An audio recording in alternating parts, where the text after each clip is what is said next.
नमस्कार। पूर्व प्रधानमंत्री अटल बिहारी वाजपेयी ये कहा करते थे कि हम दोस्त तो बदल सकते हैं लेकिन पड़ोसी नहीं। प्रधानमंत्री नरेंद्र मोदी ने भी एक बार कहा था कि कभी कभी ऐसे पड़ोसी मिल जाते हैं जो सरदर्द होते हैं। भारत के लिए चीन और पाकिस्तान दो ऐसे पड़ोसी हैं जो सिरदर्द बने हुए हैं। मैं हूं आपके साथ सुमित अवस्थी और आप इस वक्त देख रहे हैं इंडिया चाहता है। चीन से हिंदुस्तान ही नहीं बल्कि पूरी दुनिया को कोरोना जैसी महामारी मिली, तो पाकिस्तान से हिंदुस्तान को आतंकवाद का दर्द लगातार मिल रहा है और अब ये दर्द तो पूरी दुनिया में फैलता जा रहा है। लेकिन आज बात भारत की। जम्मू और कश्मीर में पिछले 6 दिनों में 4 आतंकी हमले इसके सबूत हैं। तो आज 29% इंडिया ये जानना चाहता है कि कोरोना का नया म्यूटेंट डेल्टा प्लस बच्चों के लिए कितना खतरनाक है, जबकि 17% इंडिया ये जानना चाहता है कि जम्मू में ड्रोन से आतंकी हमले का जवाब क्या ड्रोन स्ट्राइक है। वहीं 17% लोग ये भी जानना चाहते हैं कि पीएम मोदी के कश्मीर डायलॉग से बौखलाए पाकिस्तान की साजिश है आतंकवाद की तमाम घटनाएं, और उसकी साजिश की परतें अब खुल रही हैं। श्रीनगर में वहां इस वक्त भी आतंकियों के साथ एक बड़ा एनकाउंटर चल रहा है। बताया जा रहा है कि एक बड़ा आतंकी कमांडर और एक विदेशी आतंकी इस वक्त सुरक्षा बलों के घेरे में है। मुठभेड़ में अब तक सीआरपीएफ के 2 जवान जख्मी हुए हैं। एनकाउंटर की कुछ देर पहले की तस्वीरें आपको दिखाते हैं।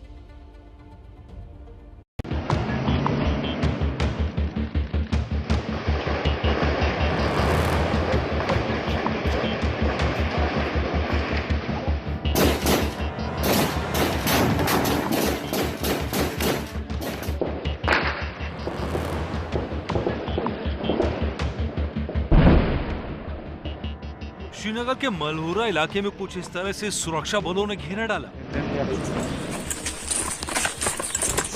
देखते ही देखते पूरे इलाके को घेर लिया गया। खबर थी कि अंदर इमारत में 2 आतंकी छिपे हैं, लेकिन जान का नुकसान ना हो इसलिए सुरक्षा बलों ने पहले लोगों को बचाने की कोशिश की।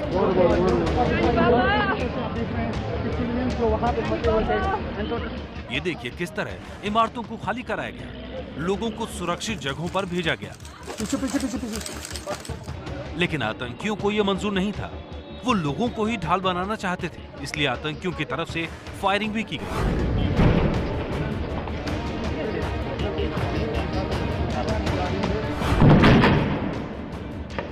बताया जा रहा है पारिमपुरा इलाके में आज दोपहर लश्कर का एक कमांडर नदीम अबरार जिंदा पकड़ा गया। इसी आतंकी ने कई और राज भी खोल डाले।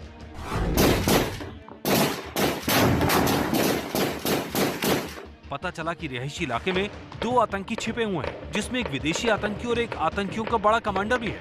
इसी के बाद डेरा डाल दिया गया और आतंकी को जिंदा या मुर्दा पकड़ने की कोशिशें जारी हैं। आपने गौर किया होगा, जब से भारत सरकार ने दिल्ली से न्योता भेजा कश्मीर के नेताओं को कि आके बातचीत करिए, उन नेताओं ने न्योते को स्वीकारा, बातचीत हुई और कुल मिलाकर ये लगने लगा है कि अब राजनीतिक प्रक्रिया बहुत जल्दी श्रीनगर में, जम्मू कश्मीर में शुरू होने वाली है। तभी से ये आतंकी बेचैन है। जहां श्रीनगर में आतंकियों को ढेर करने के लिए एनकाउंटर इस वक्त भी चल रहा है, पिछले 6-7 दिनों में घाटी में अचानक आतंकी हरकतें तेज होती देखी गई हैं।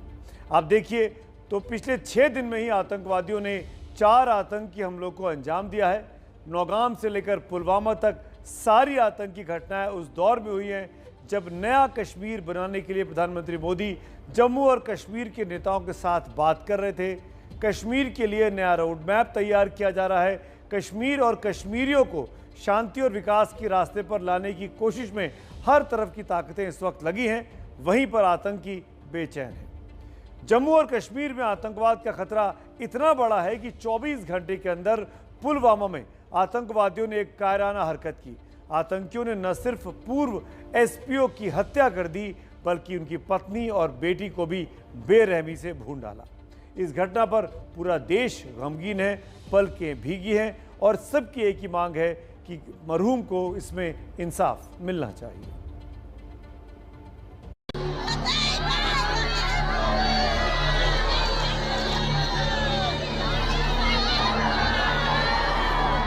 ये फैमिली इसी के साथ खत्म हो चुकी है। मेरे गांव कोई सहारा नहीं है। ये आंसू हिसाब मांगते हैं।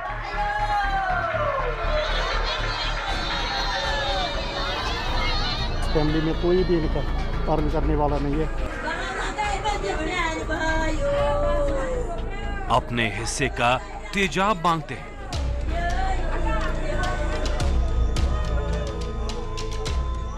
किसी जांबाज की शहादत पर उमड़े ये आक्रोश के आंसू है जो तेजाब बनकर पाकिस्तान की आतंकी हरकतों को जला डालने का दमखम रखते हैं।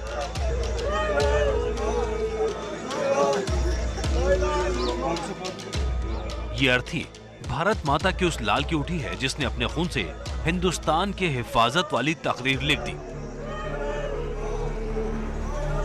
पुलवामा के अवंतीपोरा में एसपीओ फयाज अहमद की देशभक्ति पाकिस्तान के टट्टू आतंकवादियों को रास नहीं आई और फिर रात के अंधेरे में आतंकवादियों ने एसपीओ, उनकी पत्नी और बेटी की हत्या कर दी। हमने सिर्फ फायरिंग की आवाज़ सुनी और आवाज़ सुनकर हम लोग जाए मौके पर पहुंचे। यहाँ पर बहुत सारे लोग थे, उन्होंने उनको उठाया वगैरह। इस जनाजे का शोक हिंदुस्तान को है। साथ ही इस जनाजे में उमड़ी भीड़ बता रही है कि 5 साल में कश्मीर कितना बदल गया है। अब किसी आतंकवादी के लिए नहीं बल्कि राष्ट्रवादी और देशभक्त जवान के लिए हिंदुस्तान का कंधा लगता है और आंखों से संवेदना के आंसू उतरते हैं।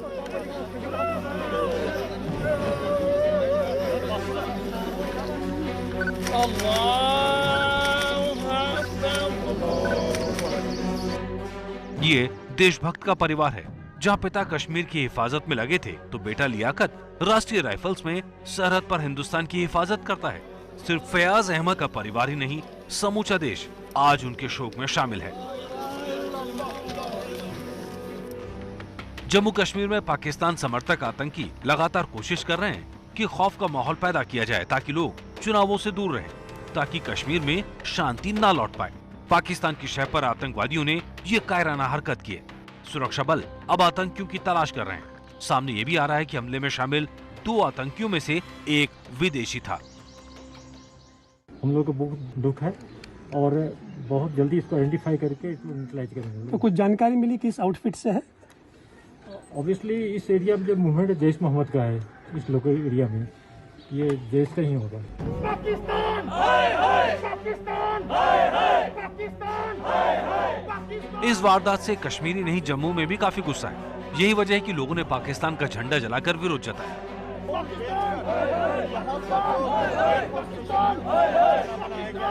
यहाँ पर लगातार प्रदर्शन हो रहा है पाकिस्तान के खिलाफ। पाकिस्तान का झंडा भी फूंका गया है, लगातार नारेबाजी हो रही है। गुस्सा यहाँ पाकिस्तान के खिलाफ है लोगों का।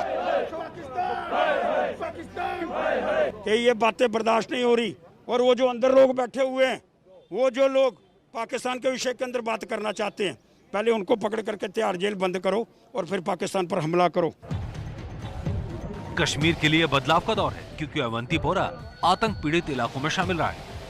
ये तस्वीरें अब से करीब 7 साल पहले की, जब अवंतीपोरा में आतंकी की मौत के बाद आतंकियों के जनाजे में भीड़ उमड़ती थी। तब मंच पर आतंकी बंदूकों के इशारे पर पाकिस्तान और आजादी के नारे लगवाते थे। अनुच्छेद 370 हटने से पहले तक पाकिस्तान ने युवाओं को बरगलाकर उनके हाथ में पत्थर थमा दिए थे, लेकिन पिछले कुछ सालों में आतंक का साया कम होते ही कश्मीर में शांति लौट आई है और यही बात आतंकियों को रास नहीं आ रही।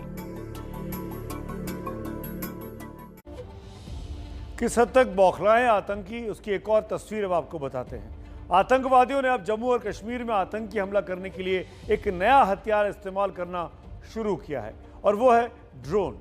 जहां जम्मू एयरफोर्स स्टेशन पर ड्रोन से आतंकी अटैक के बाद ये सवाल उठता है कि ऐसी हरकत करने वालों को क्या मुंहतोड़ जवाब नहीं मिलना चाहिए? क्या ये जवाब बिल्कुल वैसा नहीं हो सकता जैसा सर्जिकल स्ट्राइक या एयर स्ट्राइक के समय हुआ था? आतंक के सरपरस्तों ने जो गुनाह किया है, वो चाहे जितना छिपने की कोशिश करें, उन्हें सजा जरूर दी जाएगी। लेकिन आतंकी हमला करने वाले सुधरने का नाम नहीं ले रहे। अगर ऐसा होता तो इस बार ड्रोन से आतंकी हमला नहीं होता। पाकिस्तान एक तरफ तो सीजफायर करता है और दूसरी तरफ इस प्रकार की घिनौनी हरकतें करके भारत की प्रभुसत्ता को चैलेंज करता है। हमें सतर्क रहना होगा। एक धमाके से एयरफोर्स स्टेशन की एक इमारत की छत को नुकसान हुआ। दूसरे धमाके से खाली जमीन पर गड्ढे हो गए। शनिवार देर रात जम्मू के एयरफोर्स स्टेशन पर हुए धमाके भले ही कम तीव्रता के थे, लेकिन उनकी गूंज दूर तक सुनाई दे रही है, क्योंकि अपनी तरह का ये पहला हमला है जिसमें ड्रोन से विस्फोटक गिराए जाने का शक है। ये धमाके एयरफोर्स स्टेशन के टेक्निकल एरिया में हुए। इसके साथ ही जम्मू एयरपोर्ट भी सटा हुआ है। सूत्रों से मिली जानकारी के मुताबिक इस हमले में हाई ग्रेड एक्सप्लोजिव का इस्तेमाल हुआ। ये विस्फोटक RDX या TNT हो सकता है। शक है कि हमले में इस्तेमाल ड्रोन को सीमा पार से चलाया जा रहा था। जम्मू कश्मीर का जो डेमोक्रेटिक प्रोसेस है, जो डेवलपमेंट का प्रोसेस है, जिससे कि जम्मू कश्मीर के आखिरी व्यक्ति तक विकास पहुंचे, और इस तरह की जो डिस्ट्रक्टिव फोर्सेस हैं, डिफीटेड डिस्ट्रक्टिव फोर्सेस, उनको उसका मुंह तोड़ जवाब मिलेगा। जांच एजेंसियों को अभी एयरपोर्ट हमले में इस्तेमाल ड्रोन का कोई हिस्सा नहीं मिला है। आशंका जताई जा रही है कि शायद इस हमले को अंजाम देने के बाद ड्रोन वापस सुरक्षित लैंड हुआ होगा। इस हमले में सेना के 2 जवान मामूली रूप से जख्मी हुए, लेकिन आतंक के बढ़ते खतरे का जख्म कहीं ज्यादा है। इतनी मल्टीपल एजेंसीज के ऊपर से ड्रोन उड़ाना, वो भी रात के समय में, वो लगभग नामुमकिन दिखता है, क्योंकि ड्रोन को इतनी सारी एजेंसीज, कोई ना कोई एजेंसी ज़रूर उसको डिटेक्ट कर लेती। तो ऐसे में 25 किलोमीटर जो फासला है, अगर आप एरियल देखें तो करीब 18 किलोमीटर के आसपास का आता है, तो वहाँ से ड्रोन उड़ाना लगभग मुश्किल है। और आशंका यही जताई जा रही है कि ये जो एयरफोर्स स्टेशन है, इसके आसपास काफ़ी रिहायशी इलाका है, तो वहाँ से किसी की छत से भी या किसी के आतंकी के मददगारों ने इस ड्रोन को उड़ाया होगा। वायुसेना ने भी आधिकारिक तौर पर स्वीकार किया है कि एयरफोर्स स्टेशन पर हुआ हमला ड्रोन से हुआ। वायुसेना ने जम्मू पुलिस थाने में भी FIR कराई। लेकिन कहानी यहीं खत्म नहीं हुई है। जम्मू में एयरफोर्स स्टेशन पर शनिवार रविवार की आधी रात को हुए ड्रोन हमले के कुछ ही घंटों के बाद जम्मू के अति संवेदनशील कालूचक मिलिट्री स्टेशन में भी 2 ड्रोन देखे गए। वहां तैनात क्विक रिएक्शन टीम ने इन ड्रोन्स के ऊपर फायरिंग की, लेकिन उससे पहले ही दोनों ड्रोन उस मिलिट्री इलाके से वापस चले गए। कालूचक मिलिट्री स्टेशन में दिखे दोनों ड्रोन की तलाश के लिए सेना की ओर से व्यापक सर्च ऑपरेशन चलाया जा रहा है। लेकिन सबसे बड़ा सवाल ये है कि क्या हिंदुस्तान उन आतंकियों को करारा जवाब देगा जो अब ड्रोन के जरिए तबाही फैलाना चाहते हैं। जम्मू से अजय बाचलू की रिपोर्ट। भारत में पाकिस्तान की तरफ से आतंकवादी हमले होते रहे हैं, लेकिन ये पहला मौका है जब ड्रोन से ये आतंकी अटैक हुआ। यूं तो हर आतंकवादी हमला भयानक होता है, लेकिन इस ड्रोन अटैक का खतरा सबसे बड़ा और सबसे ज्यादा है। ड्रोन से साधारण बम ही नहीं बरसाए जा सकते, बल्कि इनसे जैविक और रासायनिक हमले भी किए जा सकते हैं। करीब 25 साल पहले जापान के एक आतंकवादी संगठन ने ड्रोन से सरीन गैस फैलाने का प्लान बनाया था।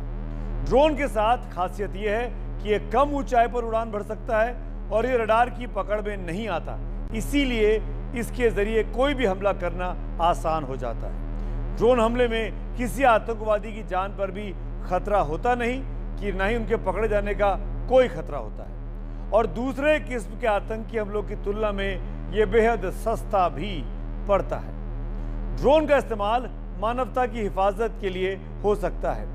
इसके जरिए किसी चीज की निगरानी की जा सकती है। कई देशों ने ड्रोन का इस्तेमाल सर्विलांस के लिए पहले से किया हुआ है। ड्रोन एक मानव रहित छोटा सा विमान होता है। ये रिमोट से चलाया जाता है। 1990 के दशक में अमेरिका ने इसका इस्तेमाल शुरू किया था। अमेरिका ने पहले इसका इस्तेमाल मिलिट्री सर्विलांस के लिए किया, लेकिन बहुत जल्द ही शूटिंग, पिक्चर लेने से लेकर सामान की डिलीवरी तक के लिए इसका इस्तेमाल होने लगा। लेकिन जल्द ही इसका इस्तेमाल आतंकी वारदातों को अंजाम देने के लिए भी अब किया जा रहा है। ड्रोन अटैक धीरे धीरे खतरनाक हो सकते हैं, ऐसा पता चल रहा है। मध्य पूर्व के देशों में आतंक का उदय ड्रोन अटैक की मुसीबत लेकर आया। ड्रोन का इस्तेमाल आतंक फैलाने में हुआ तो आतंक का सफाया करने के लिए भी इसका इस्तेमाल किया गया है। साल 2000 तक ड्रोन का इस्तेमाल अधिकतम कहीं किसी निगरानी के लिए होता था, लेकिन 2001 में 9/11 की घटना ने सब कुछ बदल कर रख दिया। अमेरिका ने अफगानिस्तान में आतंक के सफाई के लिए प्रीडेटर ड्रोन्स पर हथियार लगाए। अमेरिका ने सबसे पहले अक्टूबर 2001 में अफगानिस्तान में ड्रोन स्ट्राइक की थी।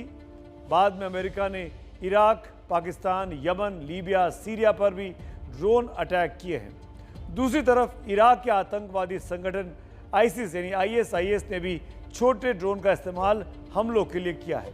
मौसूल की जंग में बगदादी के आतंकी संगठनों ने ड्रोन से ग्रेनेड्स बरसाए थे।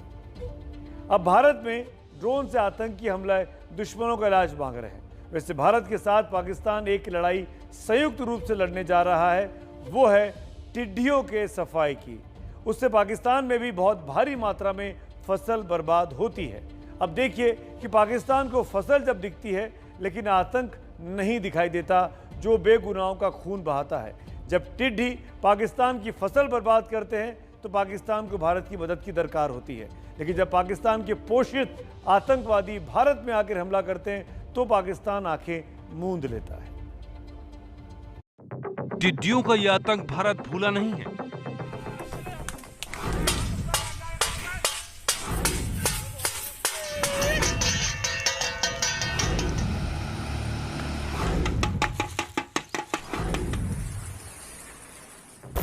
ईरान के दक्षिणी पश्चिमी इलाकों में टिड्डियों के अंडे से नई खेप तैयार होकर हमला करने फिर निकल पड़ेगी। लेकिन इस बार टिड्डियों के साझा दुश्मन हैं भारत, ईरान और पाकिस्तान। जी हां, आपने सही सुना, टिड्डियों से निपटने के लिए पाकिस्तान भारत के साथ हाथ मिला चुका है। दोनों सरकारों ने मिलकर लोकस्ट वार्निंग ऑर्गेनाइजेशन तैयार किया है जो टिड्डियों के खात्मे के लिए एकजुट है। टिड्डियों के हमले पर नजर रखने वाली संयुक्त राष्ट्र की खाद्य एवं कृषि संस्था के वरिष्ठ लोकस्ट फोरकास्टिंग ऑफिसर कीथ क्रेसमान ने भी इसकी तारीफ की है। टिड्डियां कितनी खतरनाक हैं, इसका अंदाजा आप इस बात से लगा सकते हैं कि टिड्डियों का झुंड एक दिन में 35 लाख लोगों का भोजन चट कर जाता है। पाकिस्तान पहले से ही कंगाली के कगार पर है, इसलिए जब फसलों की बारी आई तो पाकिस्तान भारत के साथ आ गया। लेकिन जब खून बहाने की बारी आती है तो पाकिस्तान की अपनी ढपली और अपना राग होता है। अवंतीपुरा केस में भी विदेशी आतंकी का हाथ था, तो जम्मू ड्रोन अटैक में भी सीमा पार से साजिशों के तार जुड़ रहे हैं। ऐसे में सवाल पूछा जा रहा है, आखिर कब तक एक तरफ बातचीत होती रहेगी और दूसरी तरफ आतंक फैलाने की छूट दी जाती रहेगी। ये तो पुलवामा की तरह हमला हुआ है जम्मू के एयरपोर्ट के ऊपर। इसकी जिम्मेदारी भारत सरकार के ऊपर आती है, मोदी सरकार पर आती है। क्या बातचीत कर रही है सरकार? ये यूनाइटेड अरब एमिरेट्स ने बातचीत करवाई भारत की और पाकिस्तान की, ये बातचीत करवाई कि हमारे जम्मू पे हमला हो जाए। आतंक को खत्म करना पाकिस्तान के पक्ष में है। भारत की तरफ से बार बार चेतावनी जारी हो रही है। लेकिन यदि हमको किसी ने आंख दिखाने की कोशिश की है तो उसका मुंह तोड़ जवाब देने की कुव्वत भी हमने अपनी दिखाई है। यह भारत के अंदर वह कुव्वत है। हम किसी को आंख दिखाते नहीं, लेकिन किसी का आंख दिखाना भी हमें किसी भी सूरत में मंजूर नहीं। अगर पाकिस्तान ने आतंक के खात्मे के लिए हाथ मिलाया तो उसी का फायदा है, नहीं तो आने वाले दशकों में पाकिस्तान और भी कंगाली की हालत में पहुंच जाएगा, जहां एक तरफ टिड्डियों का दर उसे खाएगा तो दूसरी तरफ आतंक की घुन उसे खोखला करती रहेगी। तो आपने देखा कि पाकिस्तान का आतंक कितना बड़ा नासूर बन चुका है। अब आप देखिए कि चीन से शुरू हुआ कोरोना कैसे दिन पर दिन और खतरनाक होता जा रहा है, खासकर अब हमारे बच्चों के लिए। महाराष्ट्र में दूसरी लहर में बच्चे किस कदर प्रभावित हुए हैं, ये बात बीएमसी के एक सर्वे में सामने आई है। तीसरी लहर की तैयारी के लिए बीएमसी ने ये सर्वे कराया था। इस सीरो सर्वे में ये पाया गया, ग्राफिक्स को ध्यान से देखिए। मुंबई के 50% से ज़्यादा बच्चों में एंटीबॉडीज पाई गई हैं, यानी वो संक्रमित हुए थे। इसमें 10 से 14 साल की उम्र के बच्चे सबसे ज़्यादा संक्रमित हुए, इनका आंकड़ा 53% का है। 1 से 4 साल की उम्र के बच्चे 51% संक्रमित हुए, जबकि 5 से 9 साल की उम्र की करीब 47% बच्चों में कोरोना की एंटीबॉडीज मिली है। 15 से 18 साल की उम्र के जिन बच्चों में एंटीबॉडीज मिली हैं उनकी संख्या 51% है। यानी मोटा मोटी ये मान के चलें, हर उम्र के 0 से लेकर 18 तक के करीब 50% बच्चों को कोरोना हुआ था, यानी एंटीबॉडीज उनमें पाई गई हैं। इस सर्वे के लिए 1 अप्रैल से 15 जून तक के सैंपल जुटाए गए थे। जांच के लिए 2176 नमूने लिए गए। सर्वे की रिपोर्ट बताती है कि दूसरी लहर में मुंबई में बच्चे किस कदर प्रभावित हुए। सबसे बड़ी चुनौती अब तीसरी लहर में बच्चों को डेल्टा प्लस वेरिएंट से बचाने की है, क्योंकि महाराष्ट्र में डेल्टा प्लस के जो मामले अब तक सामने आए हैं वो देश में सबसे ज़्यादा हैं। और साथ ही दुख की बात यह है कि महाराष्ट्र में जितने मामले सामने आए हैं उसमें बच्चों में भी डेल्टा प्लस के सिम्टम्स दिखाई दिए हैं। देखिए मेरे सहयोगी रौनक कुकड़े की ये खास रिपोर्ट।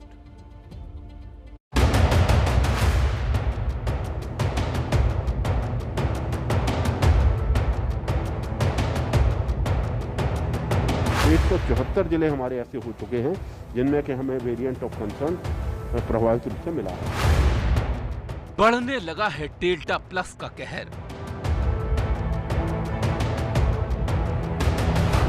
महाराष्ट्र समेत 12 राज्यों में डेल्टा प्लस का वायरस।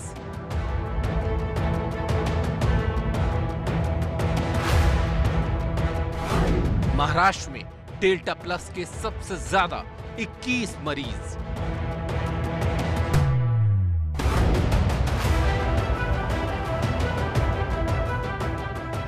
इक्कीस में से 4 मरीज 18 साल से कम उम्र के बच्चे।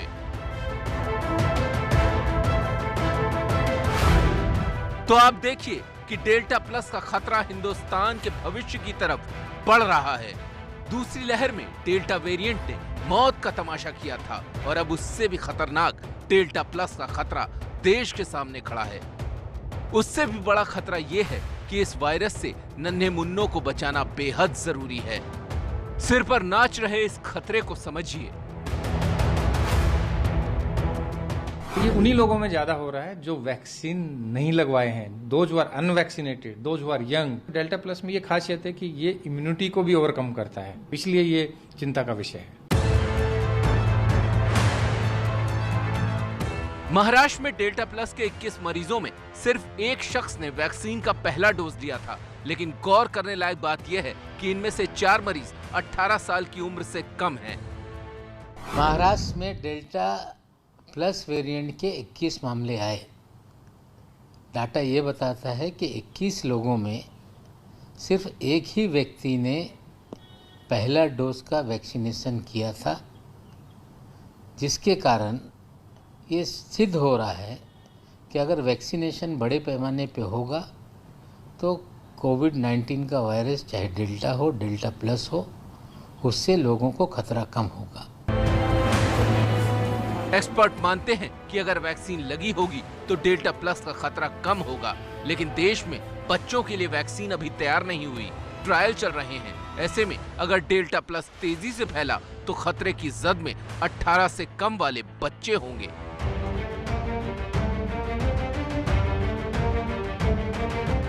स्वास्थ्य विभाग पहले ही डेल्टा प्लस को वायरस ऑफ कंसर्न बता चुका है, जो ज्यादा संक्रामक भी है और घातक भी। अब सवाल ये है कि डेल्टा प्लस का संक्रमण बढ़ा तो बच्चों को कैसे बचाया जा सकेगा, क्योंकि वैक्सीन आने में अभी वक्त है। एबीपी न्यूज के लिए मुंबई से रौनक कुकड़े की रिपोर्ट।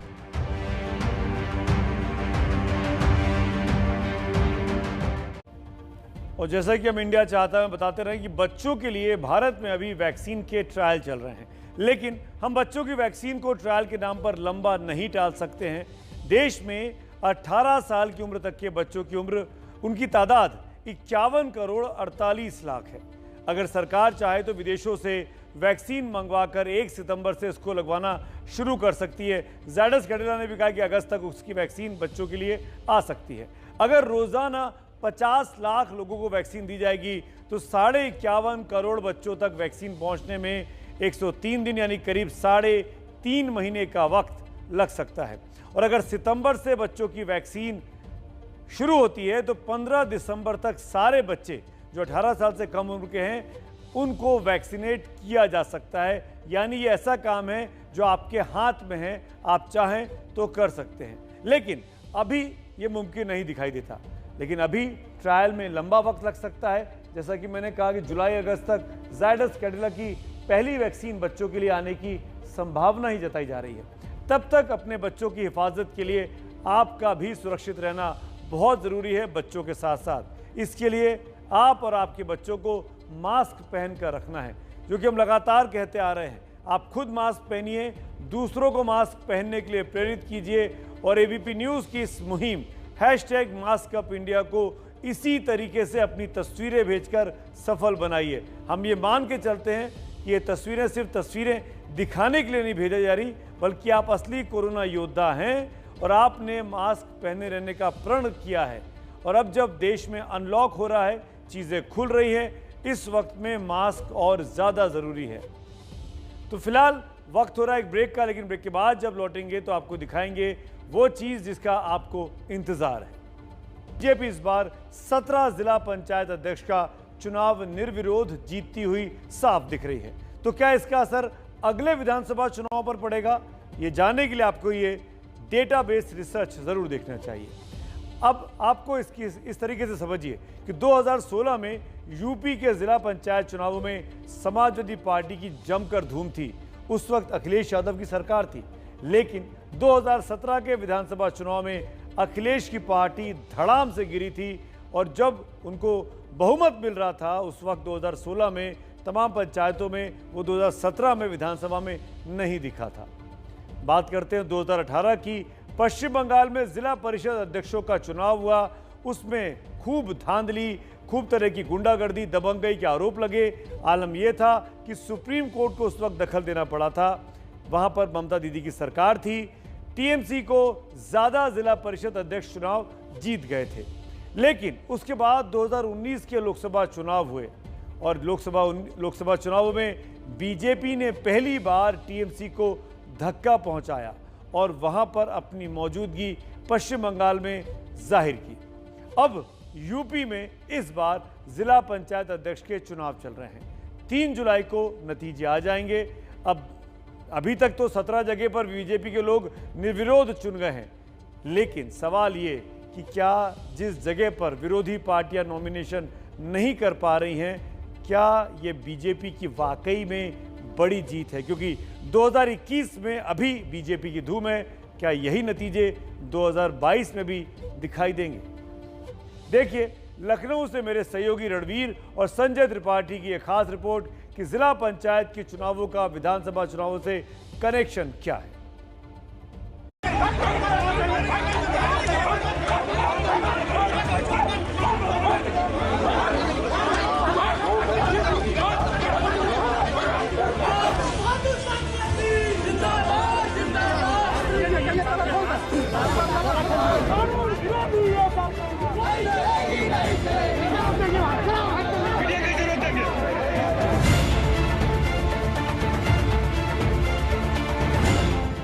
सत्ता की ताकत आखिरी पायदान यानी जिला स्तर और पंचायतों तक पहुंचे, इसीलिए 90 के दशक में पंचायत चुनावों की व्यवस्था की गई थी।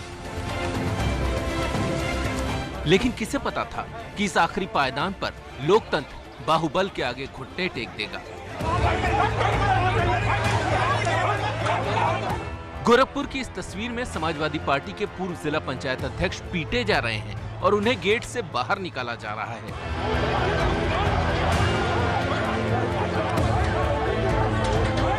आरोप बीजेपी के समर्थकों पर है।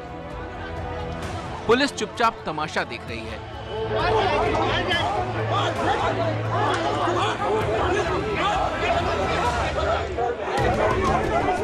मामला 26 तारीख का है, जब जिला पंचायत अध्यक्ष पद के लिए गोरखपुर में नामांकन हो रहा था। पहले तो समाजवादी पार्टी के घोषित प्रत्याशी नामांकन कराने नहीं आए। आनन फानन में एसपी ने प्रत्याशी बदला तो वह नामांकन कराने के लिए गेट के अंदर घुस नहीं पाया। समय गुजर गया, सिर्फ बीजेपी की प्रत्याशी का नामांकन हुआ और उनका निर्विरोध चुना जाना तय हो गया। मामला खत्म नहीं हुआ, आरोप प्रत्यारोप जारी हैं। गोरखपुर जिला प्रशासन के लोगों ने जगह जगह हमको जबरन रोकने का काम किया। बहुत मुश्किल से हम लड़ते झगड़ते जब गेट पर पहुंच पाए तो गेट पर हमको 2 घंटा तक रोकने का काम किया गया और अंदर जनता पार्टी के जो प्रत्याशी हैं उनके गुट कई सौ की संख्या में मौजूद थे, जो वांटेड अपराधी टाइप के लोग हैं। यही तिया पांचा करते रहते हैं ना, इसीलिए लोगों की यह हालत है। ये पार्टी ने हमेशा एक झूठ की राजनीति की है, एक माफियागिरी की राजनीति की है। यूपी में 75 जिला पंचायत अध्यक्ष सीटों पर चुनाव हो रहे हैं। नामांकन के दिन ही 18 सीटों के नतीजे साफ हो गए हैं। 17 सीटों पर बीजेपी प्रत्याशी की निर्विरोध जीत तय हो गई। इटावा की एक सीट पर समाजवादी पार्टी की जीत तय है। 12 सीटों पर एसपी प्रत्याशी पर्चा भी दाखिल नहीं कर पाए।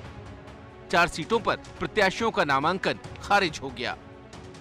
अब जहां-जहां समाजवादी पार्टी के प्रत्याशी नामांकन दाखिल नहीं करा पाए, वो बीजेपी पर सत्ता के गलत इस्तेमाल का आरोप लगा रहे हैं। इंस्पेक्टर ने जाके मेरे घर पे पहले जाके मेरे पापा को मारा, पापा फिर भैया को मारा, मामा को भी पीटा और ये कहा कि अगर आप भाजपा को वोट नहीं दोगी तो हम तुम्हारे घर में जितने मेंबर्स हैं सब पे 302 का मुकदमा लगाएंगे। भारतीय जनता पार्टी के लोगों ने और पुलिस प्रशासन के लोगों ने उसको कैद कर रखा है। भारतीय जनता पार्टी चाहती है, क्योंकि उन पे संख्या बल नहीं है, वो सत्ता के बल पर चुनाव जीतना चाहती है। आज ये हालत उस समाजवादी पार्टी की है जिसने 5 साल पहले जिला पंचायत की 74 सीटों में 59 सीटें जीती थी। इनमें से 36 सीटों पर एसपी प्रत्याशी निर्विरोध निर्वाचित हुए थे।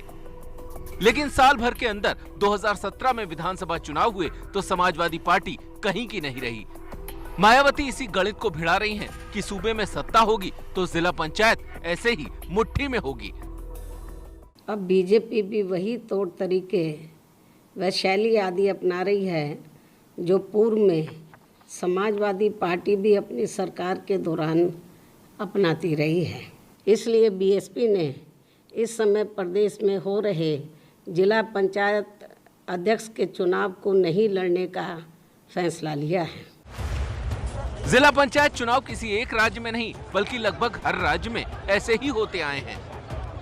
2018 में बंगाल के पंचायत चुनाव में ममता की तूती बोल रही थी, लेकिन 1 साल बाद लोकसभा चुनाव में बीजेपी गर्दन पर जा बैठी।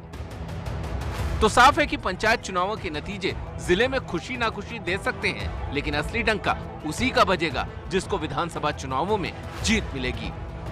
एबीपी न्यूज के लिए लखनऊ से रणबीर के साथ संजय त्रिपाठी की रिपोर्ट। पश्चिम बंगाल के चुनाव निपट चुके और लोकसभा के बाद अगर किसी चुनाव पर लोगों की सबसे ज्यादा नजर रहती है तो वो है उत्तर प्रदेश का विधानसभा चुनाव। इसीलिए चुनाव भले 7 महीने की दूरी पर खड़ा हो, लेकिन चुनावी बिसात बिछाई जा रही है। एबीपी न्यूज को एक्सक्लूसिव जानकारी मिली है कि कौन सी पार्टी गठबंधन बनाकर इस बार चुनाव लड़ रही है और किसके साथ चुनाव लड़ रही है और कितनी सीटों पर वो चुनाव लड़ रही है। एग्जैक्ट आंकड़े अब आपको बताते हैं। उत्तर प्रदेश की बात करें तो यहाँ कुल 403 सीटें हैं।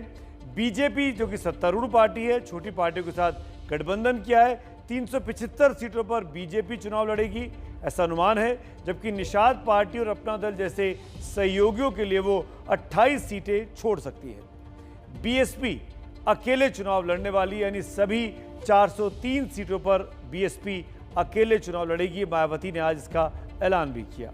समाजवादी पार्टी इस बार किसी बड़ी पार्टी से गठजोड़ नहीं कर रही है, पिछली बार कांग्रेस से किया था, बल्कि आरएलडी समेत कुछ छोटे दलों के साथ एरिया के हिसाब से वो गठबंधन करेगी।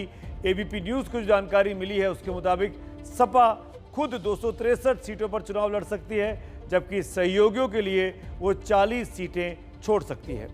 वहीं एमआईएम के असदुद्दीन ओवैसी भी 100 सीटों पर चुनाव लड़ने वाले हैं। कांग्रेस के रुख को देखकर लगता है कि वो भी बीएसपी की तरह सभी सीटों पर अकेले चुनाव लड़ेगी, यानी कुल 403 सीटों पर कांग्रेस अपने प्रत्याशी उतार सकती है। तो देखा जाए तो उत्तर प्रदेश में जीत के कई दावेदार पार्टियां और मोर्चे हैं। जिस तरीके से विपक्ष की कई धुरी बन रही हैं, उसमें फायदा अगर किसी का दिखता है तो वो सत्तारूढ़ भारतीय जनता पार्टी का, क्योंकि उसके विरोधी अलग अलग चुनाव लड़ रहे हैं। सब अपने अपने दम पर यूपी को जीतना चाहते हैं। देखिए मेरे सहयोगी पंकज झा की ये खास रिपोर्ट। यूपी को बचाना है, बचाना है। बीएसपी को सत्ता में लाना है व जरूर लाना है।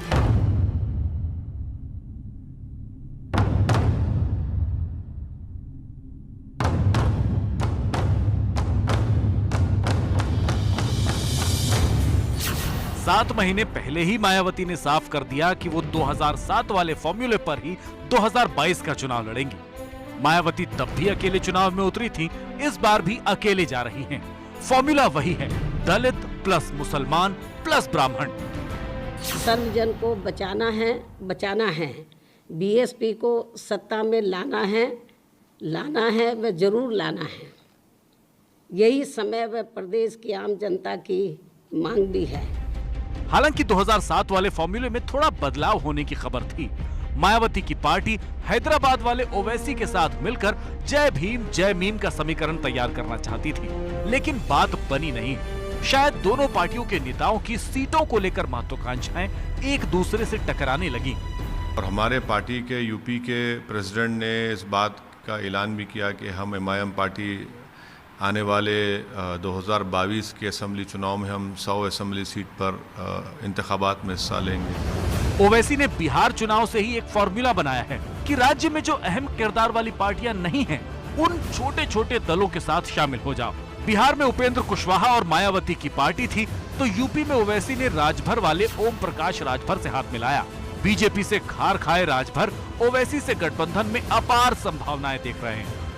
माननीय ओवैसी जी ने साफ साफ कहा है कि हम मोर्चे में रहेंगे, अब मोर्चे में जो भी सीट हमको मिलेगी हम वो सीट लड़ेंगे। पिछले विधानसभा चुनाव में राजभर बीजेपी के साथ मिलकर चुनाव लड़े थे, लेकिन बीजेपी से उनका लंबा निभा नहीं। अब उनका सिर्फ और सिर्फ एक ही मकसद है, बीजेपी को हर हाल में हराना। तो बीजेपी का मकसद है कि हर हाल में अपनी सत्ता को बचाना, जो 14 साल के वनवास के बाद मिली थी। सत्ता बजाए रखना बीजेपी की चुनौती है, तो उसके अंदर कई और छोटी छोटी चुनौतियां घूम रही हैं। उनमें से एक तो छोटे छोटे दलों की बड़ी बड़ी उम्मीदें हैं, जिसके चक्कर में राजभर ने रास्ता बदल लिया। इसलिए बीजेपी अपना दल से लेकर निषाद पार्टी को बांधे रखना चाहती है, तो दलित वोट की मंजिल तक अंबेडकर की 25 फीट ऊंची प्रतिमा की उंगली पकड़कर पहुंचना चाहती है। बिहार वाले एक सहयोगी सनफ मल्लाह जिस तरह यूपी में आ रहे हैं, उससे बीजेपी को कुछ मदद मिल सकती है, मल्लाह वोट के लिए और दूसरे सहयोगियों को काबू में रखने के लिए। लेकिन उसी बिहार से सिरदर्दी बन सकते हैं नीतीश कुमार, जिनको यूपी चुनाव में हिस्सा चाहिए। यद्यपि मैंने योगी जी से भी बातचीत की है कि नीतीश कुमार जी की जो एक्सेप्टेबिलिटी है और जो उनकी पिछड़े वर्ग में यूटिलिटी है, उसका आप इस्तेमाल करें तो जेडीयू तालमेल के लिए तैयार है। यूपी की चुनावी राजनीति में एक अहम खिलाड़ी हैं अखिलेश यादव। ममता की बंगाल विजय की तर्ज पर वो यूपी विजय देखना चाहते हैं, यानी खेला होबे की जगह खेला होई। पर हमने कसम उठाई है कि सबका दर्द मिटाएंगे, जैसे पहले हम साथ रहे इस बार भी साथ निभाएंगे, सुख दुख में साथ निभाया है, सुख दुख में साथ निभाएंगे। अब फॉर्मूला ममता का है, तो अपने लिए भी अखिलेश अब ममता को सारथी के रूप में देखना चाहते हैं। तो चुनाव से ठीक 7 महीने पहले उत्तर प्रदेश के सभी बड़े किरदार अपनी अपनी स्क्रिप्ट के साथ तैयार हैं, लेकिन विपक्ष का अलग अलग होकर चुनावी मैदान में उतरना बीजेपी के लिए क्या फायदेमंद हो सकता है? क्योंकि जब भी आमने सामने की लड़ाई हुई है तो बीजेपी के लिए रास्ता थोड़ा मुश्किल रहा है, लेकिन इस बार तो विपक्ष कई मोर्चों में बंट गया है। और हाँ, मोर्चे से एक बात याद आ रहा है, वो ये कि कांग्रेस भी तो है, जो न 3 में दिख रही है और न ही 13 में। हाँ, प्रियंका अगले महीने से लखनऊ में डेरा डाल लेंगी, लेकिन कांग्रेस की यूपी वाली राजनीति टोकन राजनीति से ज्यादा नहीं दिखती। एबीपी न्यूज के लिए पंकज झा की रिपोर्ट। बंगाल में ममता ने किया था खेला होबे, अब उत्तर प्रदेश में अखिलेश यादव खेला हुई का नारा उछाल रहे हैं, यानी यूपी के चुनाव पर भी बंगाल की छाप दिख सकती है। दूसरी तरफ आम आदमी पार्टी भी चुनाव लड़ने का मन बना रही है। अब चुनाव तक यूपी में नए नए समीकरण और गणित बनते रहेंगे।